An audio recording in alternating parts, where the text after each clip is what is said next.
Do you want to turn off the sound that plays whenever you like a post or interact with buttons on Facebook? Don't worry. In this video, I'll show you how to turn off the Facebook like button sound on your phone in just a few simple steps. So, let's get started. First, open the Facebook app on your phone. Once Facebook is open, tap the three horizontal lines in the top left corner of the screen to open the menu. Now, from the menu, look for Settings and Privacy and tap on it. Next, select Settings to open Facebook's Settings page. Here, you'll see different options related to your Facebook account and app preferences.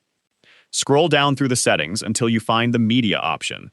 Once you find Media, tap on it to open the media settings. Now, scroll down a little and look for the option called Sounds, Effects, and Alerts in App. Simply tap the toggle switch next to this option to turn it off.